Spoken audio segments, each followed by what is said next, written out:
बारिश में गरीब के घर मेहमान। मम्मी जी, सारी तैयारी हो गई है, बस थोड़ा बहुत सामान लाना बाकी है। ठीक है बेटा, तुम्हारी बुआ को आने दो, उनके साथ चली जाऊंगी।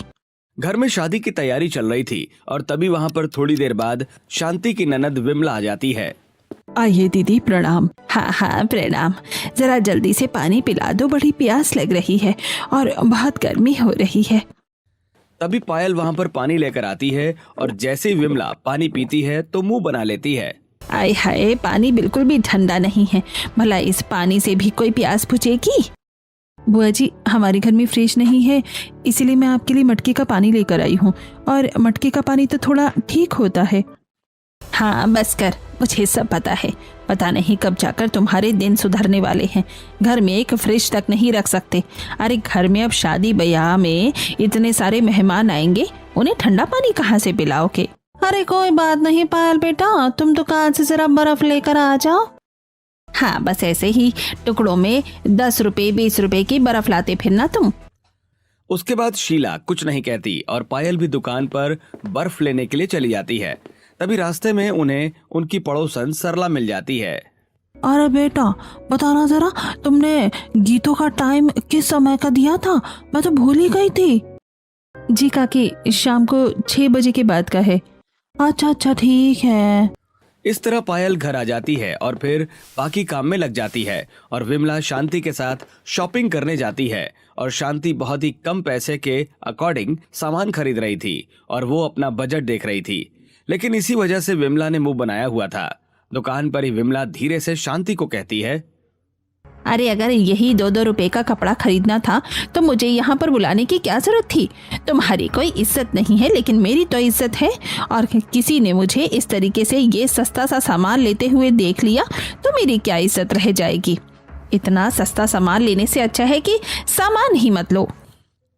जब से विमला शांति के घर आई थी तब से उन्हें हर चीज पर टोका टोकी कर रही थी और हर चीज पर ही उन्हें नीचा दिखाने की कोशिश कर रही थी।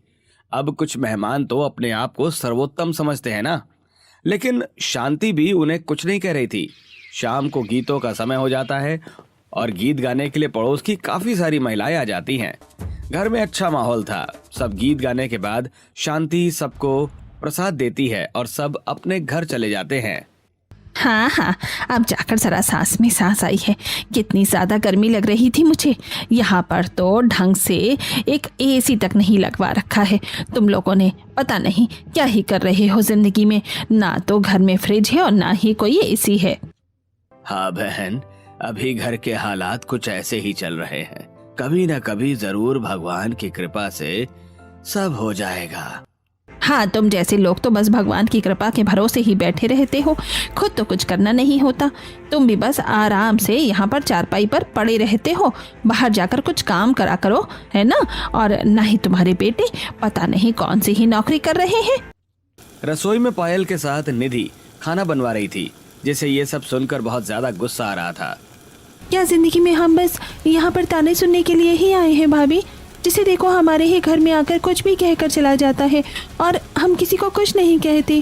क्या सच में हर किसी की बुआ इसी तरह होती है या किसी की बुआ अच्छी भी होती है?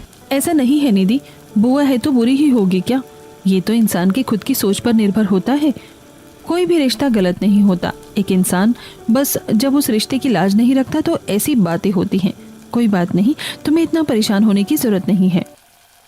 उसके बाद सब साथ बैठकर खाना खा रहे थे तो विमला ने खाने में भी कमी निकाल दी। बस खाना खा लिया, लेकिन उतना स्वादिष्ट नहीं लग रहा था क्योंकि इसमें मिर्च मसाले तो हैं ही नहीं। ऐसा लगता है मानो बस खाना उबाल कर रख दिया हो। ये बात सुनकर शांति और रमेश का तो मुंह उतर जाता है, लेकिन वो कुछ नहीं कहते और बच्चों का भी मूड बिल्कुल खराब हो चुका होता है। हम तो बस मम्मी पापा की वजह से चुप हैं, वरना तो इनको इतना ज्यादा बोलने के बाद तो मेरा भी बहुत कुछ बोलने का मन कर रहा है, लेकिन कोई बात नहीं। कहते हैं ना, अतिथि देवो भव। अब रात को सोने का समय होता है और सब विमला को नए कूलर के सामने सुला देते हैं क्योंकि उसे बहुत ज्यादा गर्मी लग रही थी, और खुद पीछे सो जाते हैं पुराने कूलर में। लेकिन रात को अचानक बहुत तेज बारिश होने लगती है, जिसकी वजह से छत से एक जगह से पानी टपक जाता है। अरे यहाँ तो पानी टपक रहा है, हमें बिस्तर बदलना होगा। बेटा जल्दी करो, यहाँ पर तुम सब बर्तन लगा दो। उसके बाद सबको उठाना पड़ता है और जहां जहां पानी टपक रहा था वहां वहां पायल बर्तन लगा देती है। अब इन सब चीजों की वजह से विमला की तो नींद बहुत ज्यादा खराब हो गई थी। तुम्हारे यहाँ तो मैं पता नहीं क्यों ही आ जाती हूँ। अरे इतनी ज़्यादा परेशानी तो सच बताऊँ कहीं जेल में भी रहने भी नहीं होगी। पता नहीं क्या मुसीबत है। अरे तुम छत की मरम्मत भी नहीं करवा सकते हो तो क्या ही करोगे। विमला घर की बड़ी थी और उस घर की एक बेटी और बुआ थी, इसलिए कोई भी उससे बदतमीजी नहीं करना चाह रहा था। लेकिन आपको क्या लगता है, क्या अब विमला अपनी हद पार कर रही थी? और देखना है कि किस तरीके से आखिर में शांति और उसका परिवार सभी रिश्तेदारों के साथ क्या करता है।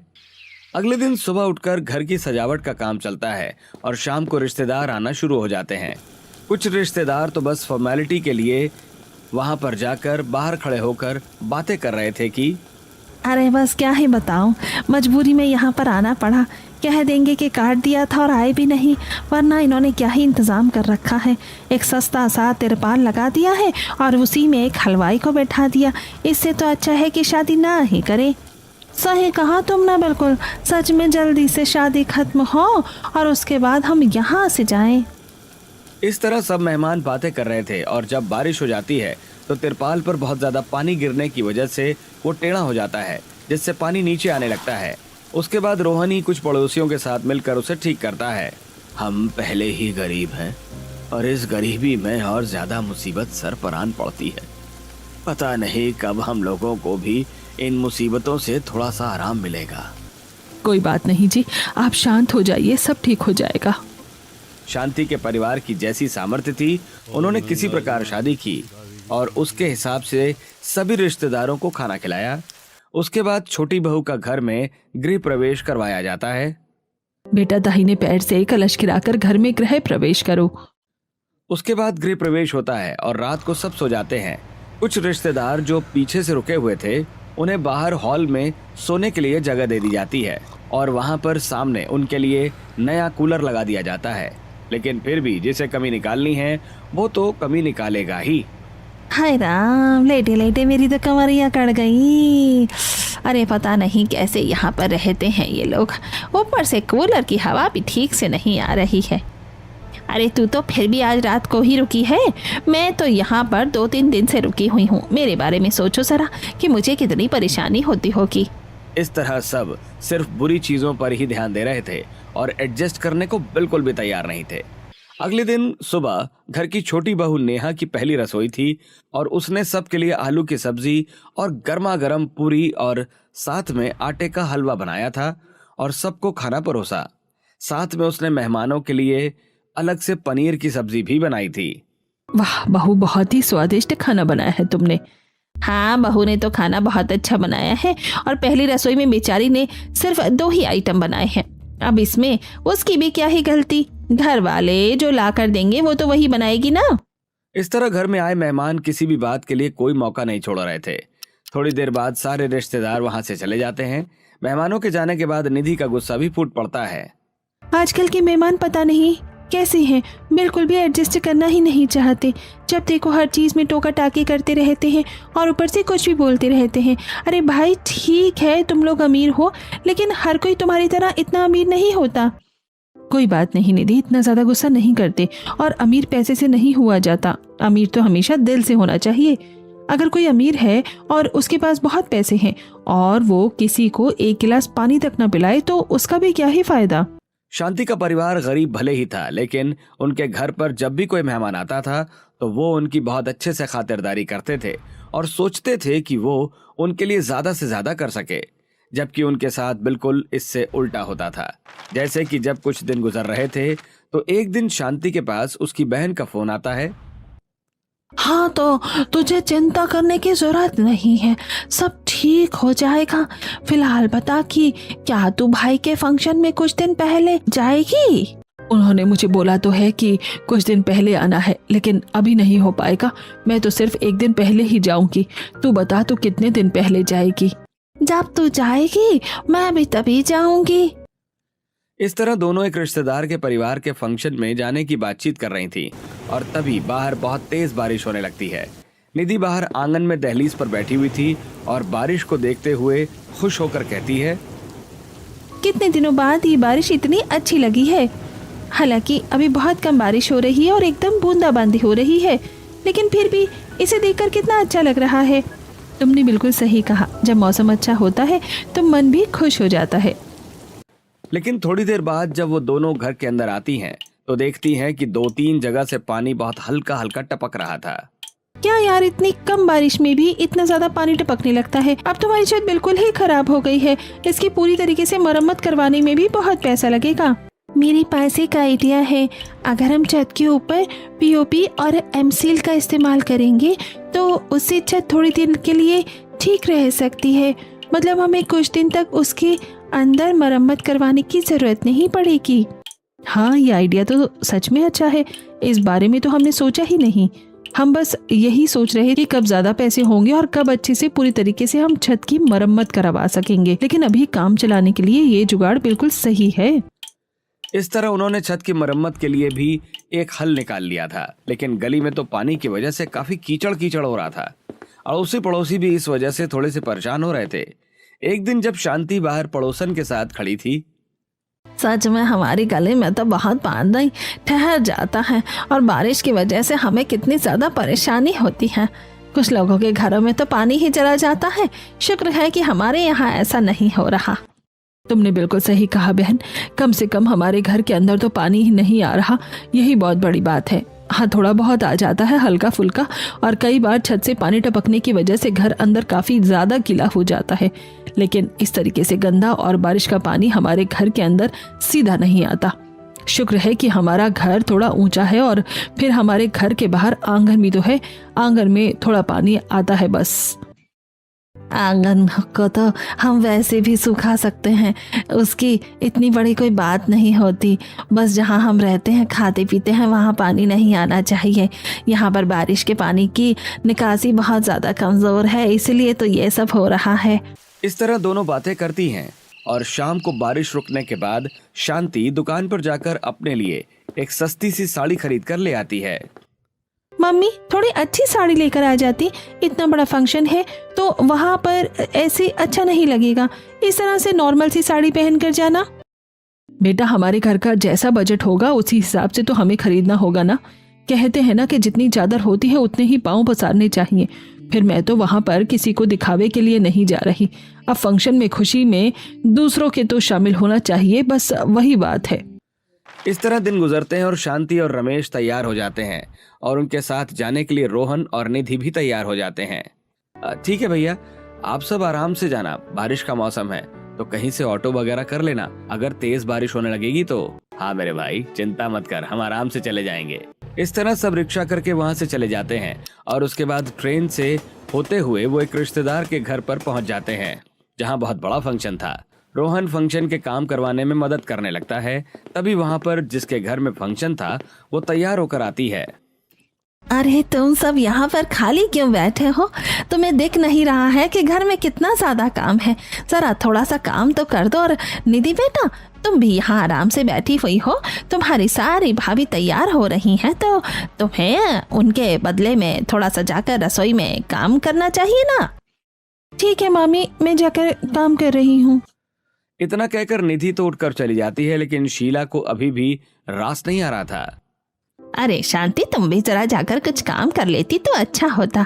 कम से कम मिठाइयाँ पैक करने में ही मदद कर दो। ठीक है भाभी, अभी जा रही हूँ।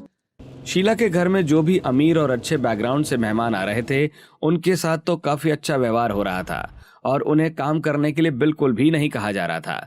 लेकिन क्योंकि शांति का परिवार गरीब था, इसलिए उनके घर के हर सदस्य से वहां पर पूरे तरीके से काम करवाया जा रहा था।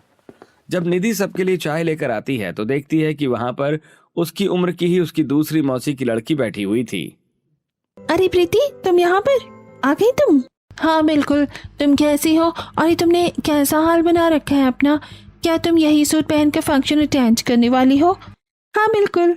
कोई तुम्हें ऐसे हालत में देखेगा तो सोचेगा कि तुम यहाँ पर मेहमान नहीं बल्कि कोई काम करने वाली आई हो। इस बात पर निधि को गुस्सा आ जाता है और वो थोड़ा खुद पर काबू रखते हुए कहती है, मुझे मामी ने बोला था काम करने के लिए, तुम यहाँ पर बैठकर आराम से बातें कर रही हो और फोन में लगी हुई हो, तो क्यों ना तुम भी मेरे साथ चलो, जरा मेरा भी काम में हाथ बटा देना। क्या कहा मैं काम करूँगी? बिल्कुल नहीं। अरे मैंने आज तक अपने घर पर भी कोई काम नहीं किया। तभी वहां पर शीला गुस्से में आ जाती है और निधि को गुस्से में कहती है, अरे निधि, तुम प्रीति को काम करने के लिए क्यों कह रही हो? भला प्रीति बेटी कैसे काम कर सकती है? उसने कभी काम थोड़ी किया है। लेकिन तुम दो अपने घर पर भी बहुत काम करती हो, तो यहाँ पर भी अकेले सब संभाल लोगी तो क्या ही हो जाएगा। इस बात पर निधि को बहुत ज्यादा गुस्सा आ जाता है और वो पैर पटकते हुए रसोई में जाती है। मैं सब जानती हूँ कि मामी जानबूझकर मुझसे काम करवा रही है, क्योंकि वो हमें बिल्कुल भी अपनों जैसा नहीं समझती और एक नौकर की तरह ही देखती है। मुझे बहुत गुस्सा आ रहा है। क्यों हमें आखिर ये जलीलियत सहनी होती है, सिर्फ इसलिए कि हम लोग गरीब हैं? निधि थोड़ा बहुत काम करती है और उसके बाद वहां से गायब हो जाती है। उसके बाद वो बाकी कोई काम नहीं करती और जब लास्ट में फंक्शन खत्म हो जाता है, मैं देख रही थी कि तुम काम नहीं कर रही थी और तुम अचानक से बीच में काम छोड़कर कहाँ चली गई थी निधि? मैं भी बाकियों की तरह फंक्शन एंजॉय करने गई थी मामी। क्या है ना, मैं यहाँ पर फंक्शन एंजॉय करने आई थी, नौकर बनकर काम करने के लिए नहीं। देखो शांति, तुम्हारी बेटी को बड़ों से बात करने की बिल्कुल भी तमीज नहीं है। ये बात सुनकर शांति भी निधि को डांटने लगती है। निधि, बड़ों से इस तरीके से बात नहीं की जाती, ठीक है ना? लेकिन माँ, बस बहुत हो गया। फंक्शन अटेंड करने के बाद सब घर वापस आ जाते हैं और निधि का इतना खराब मूड देखकर दोनों भाभी उसके पास आकर उसे इसका कारण पूछती हैं। क्या बात है निधि, तुम इतनी परेशान क्यों हो? निधि अपना सारा हाल बयां कर देती है। भाभी, हमारे यहाँ कोई भी मेहमान आता है तो हम उससे काम नहीं करवाते और हम उनके साथ कितना अच्छा व्यवहार करते हैं, फिर भी सब लोग हमारे साथ इतना बुरा व्यवहार क्यों करते हैं? क्या मैंने जवाब देकर कुछ गलत किया? अपनी नंद को इतना बड़ा ट्रीट होता हुआ देखकर दोनों को भी बहुत ज्यादा गुस्सा आ जाता है।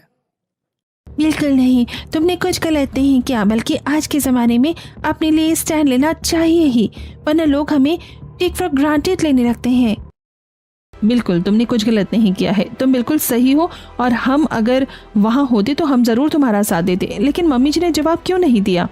क्योंकि मम्मी को ऐसा लगता है कि अगर हमने किसी को भी जवाब दिया तो हमारी रिश्तेदारी खराब हो जाएगी और सब लोग हमसे रिश्ता नाता तोड़ देंगे और समाज में फिर कितना बड़ा मैसेज जाएगा। और कल को अगर हमें किसी की जरूरत होगी या कल को फंक्शन में कोई नहीं आएगा तो कैसा लगेगा?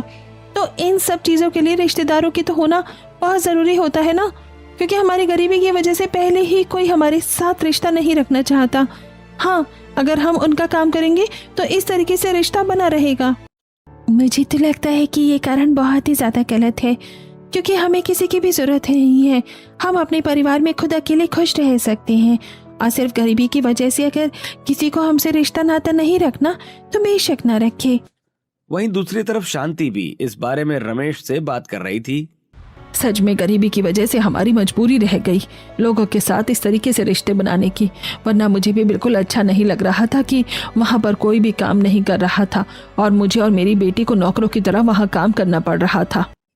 कोई बात नहीं भाग्यवान, कहा जाता है ना कि जो दुख के समय होते हैं उसे भी हमें हंसकर ही काटना चाहिए। अगले दिन रमेश के पास उसके चचेरे भाई का फोन आता है। अरे भाई, मैं कह रहा था कि बहुत समय हो गया तुमसे मिले हुए, तो क्यों ना मैं कल अपनी पत्नी के साथ तुमसे मिलने आ जाऊं? अरे हाँ बिल्कुल, यह भी कोई पूछने वाली बात है, तुम बिल्कुल आ सकते हो। शांति का पूरा परिवार तो इस बात पर विश्वास रखता था कि अतिथि देवो भव होते हैं, इसलिए जब उन्हें पता चलता है कि उनके घर मेहमान आ रहे थे तो रमेश खुश होकर तैयारी करने की बात कह देता है। अरे बेटा, तुम छत की मरम्मत करने के लिए छोटा मोटा सामान लेने जा रहे हो ना, तो साथ में थोड़ा सा पनीर और थोड़ी सी चाप भी लेते आना। कल हमारे घर मेहमान आ रहे हैं तो उनके आने के बाद उनकी अच्छे से खातिरदारी भी होनी चाहिए। कल मेरा चचेरा भाई राजेश आ रहा है अपनी पत्नी के साथ। अरे, उन्होंने तो हमसे बातचीत ही बंद कर दी थी, अब अचानक से क्या हो गया कि वो हमसे मिलने आ रहे हैं? अरे बेटा, पहले उन्हें इतना समय नहीं मिल रहा था इसलिए नहीं आ पा रहे थे। कोई बात नहीं, इस बारे में ज्यादा मत सोचो, तुम बस सामान लेते आना।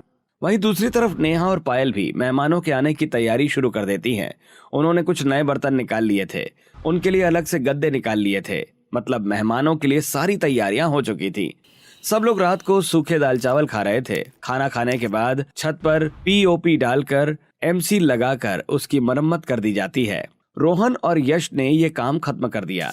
वहीं दूसरी तरफ नेहा और पायल भी रात के खाने के बर्तन धो रही थीं। हमें जल्दी जल्दी काम करना चाहिए दीदी, मुझे तो लग रहा है बारिश आने वाली है। हाँ तुमने सही कहा, इसके बाद हमें छत पर जाकर पन्नी से ढकना होगा क्योंकि अभी मसाला लगाया है मरम्मत के लिए।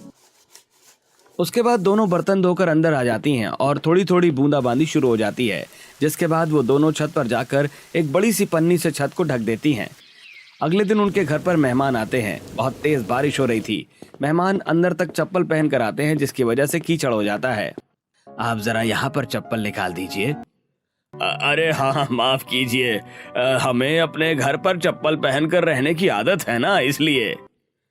उसके बाद मेहमानों को बिठाया जाता है और बारिश में उनके लिए चाय पकौड़े तैयार किए जाते हैं और चाय नाश्ता करवाने के बाद उनके लिए पनीर की सब्जी और साथ में कच्चे आम की चटनी और बढ़िया बूंदी का रायता और साथ में थोड़ी सी चाप की सब्जी के साथ खाना दिया जाता है।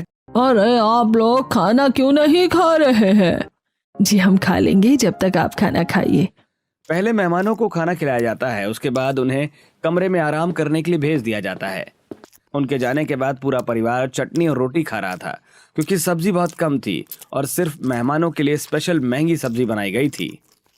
काश थोड़ी सी सब्जी बच जाती तो मैं भी देखती कि पनीर और चाप की सब्जी कैसे बनी थी। कोई बात नहीं बेटा, हमें हमेशा पहले घर में आए मेहमानों का ध्यान रखना चाहिए और जब उनका खाना खत्म हो जाए तो ही हमें खाना चाहिए, और अगर कुछ नहीं बचा हो तो क्या हुआ, अभी और बन जाएगा। सबसे पहले मेहमान की खातिरदारी अच्छे से होनी चाहिए। कितने उच्च विचार थे शांति के।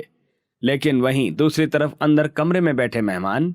अच्छा है, सही समय पर आपका दिमाग काम कर गया। हमें याद आ गया कि ये लोग भी यहीं पर रहते हैं। आज शाम को अपना काम करवा लेंगे और कल सुबह दस्तखत करवा कर यहाँ से चले जाएंगे। हाँ बिल्कुल, और इन जैसे लोगों के घर आने के लिए ज्यादा खर्चा भी नहीं लगता। सिर्फ 50 रुपए के पुराने से केले लेकर आ गए हम। इन्हें तो वही बहुत है, इस तरह शांति के घर पर आए मेहमानों की सोच ये थी। शाम को वो अपने काम से जा रहे थे। अरे भाई, कहाँ जा रहे हो? कुछ नहीं, बस सोच रहे थे कि यहाँ थोड़ा सा टहल कर आते हैं एक बार। ठीक है, मैं भी तुम्हारे साथ चलता हूँ। मैं तुम्हें घुमा कर लाऊंगा कहीं पर। अरे नहीं नहीं, मैं अपनी मिसेज के साथ कहीं पर जा रहा हूँ, तुम चिंता मत करो, हम बस जल्दी ही आ जाएंगे। इस तरह राजेश अपनी पत्नी रोशनी के साथ वहां से चला जाता है और एक दफ्तर में जाकर अपना काम करवाने लगता है और घर वापस आ जाते हैं।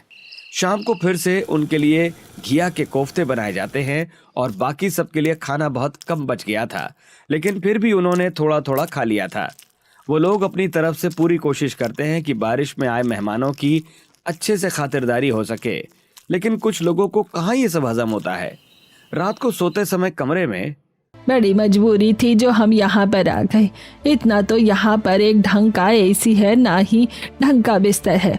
बस मजबूरी में काम चलाने आ गए, वरना इन जैसे लोगों के साथ कौन ही रिश्तेदारी रखता है। सही कहा, कहते हैं ना कि मजबूरी का नाम महात्मा गांधी, तो बस वही हाल हुआ है। परिवार वालों के पीठ पीछे कुछ इस तरह की बातें हो रही थी। अगले दिन राजेश और रोशनी घर से सामान पैक करके चले जाते हैं और वो जब दफ्तर में जा रहे थे तो रोहन उन्हें उस दफ्तर के अंदर जाते हुए देख लेता है, जिसे देखकर वो समझ जाता है कि तो अच्छा, अब मुझे समझ आया कि ये लोग यहाँ पर क्यों आए थे। उनके जो कुछ टेनिस जमीन थी उसका यहाँ पर हिसाब किताब करने आए थे और दफ्तर में सारा काम करवा कर वापस चले जाएंगे। वही मैं सोचूं, जिन लोगों को कभी हमारी जरूरत नहीं हुई वो लोग भला हमें कहाँ पूछने वाले थे। रोहन जब ये बात घर आकर बताता है तो कोई बात नहीं बेटा, रिश्तेदारी तो रखनी ही पड़ती है। अब हम मेहमानों को आने से मना भी तो नहीं कर सकते। दिन गुजरते हैं और कुछ दिन बाद बारिश में नेहा और पायल के मायके से उन दोनों के भाई मिलने आते हैं। और प्रणाम आंटी जी, प्रणाम अंकल जी, घर में सब ठीक तो है ना? हाँ बेटा, बिल्कुल सब अच्छा है। रजत और पवन, नेहा और पायल के भाई, सबके साथ इतने अच्छे से बैठकर बातें कर रहे थे और हंसी मजाक कर रहे थे और वो अपने साथ लाए हुए सामान भी देते हैं। उन लोगों के लिए कुछ कपड़े और सावन में लाया हुआ घेवर और कुछ फल फ्रूट दिया जाता है। अरे बेटा, इतना सब कुछ लाने की क्या जरूरत थी? जरूरत थी मासी जी। आगे हम दोनों अपनी छोटी बहन के ससुराल जो आए हैं और पहली बार आए हैं, तो इतना तो बनता ही है। फिर आप भी तो हमारे परिवार का ही हिस्सा हैं। बारिश में उन लोगों की अच्छे से खातिरदारी की जाती है। उन लोगों के जाने के बाद तुम दोनों के भाई कितने अच्छे हैं और वो दोनों एक साथ मिलकर यहाँ आए, मुझे बहुत अच्छा लगा। मैं हमेशा से ही ऐसा चाहती थी कि हमारा परिवार ऐसा हो और हमारे घर पर ऐसे ही रिश्तेदार हों जो मिलजुल कर रहें। लेकिन हमारे यहाँ रिश्तेदार ऐसे हैं ही नहीं। वो तो हमेशा हमें नीचा दिखाते हैं और हमारे घर पर आकर ही हमारी इतनी सारी कमियां निकाल कर चले जाते हैं। सब हमें बस काम के लिए ही इस्तेमाल करते हैं और उसके अलावा और कुछ भी नहीं। अब कुछ दिन बाद फिर से विमला उनके घर किसी काम से आती है और बारिश हो रही थी, तो पायल और नेहा ने उसके लिए चाय पकौड़े बना दिए थे। लेकिन अरे, बारिश के मौसम में भला ये सादे से चाय पकौड़े कौन खाता है? बुआ जी, बारिश बहुत ज्यादा हो रही है तो बारिश में पकौड़ों का ही असली स्वाद आता है। अरे, हम तो अपने घर पर पिज्जा, बर्गर और पता नहीं क्या क्या रोल वगैरह मंगवाते रहते हैं। हाँ, लेकिन तुम्हें क्या ही पता होगा, तुमने तो आज तक ये चीज खाई भी नहीं होगी। ये सब तो अमीरों के शौक होते हैं। विमला उनके घर पर मेहमान बनकर आई थी, इसलिए कोई भी उसे कुछ नहीं कह रहा था।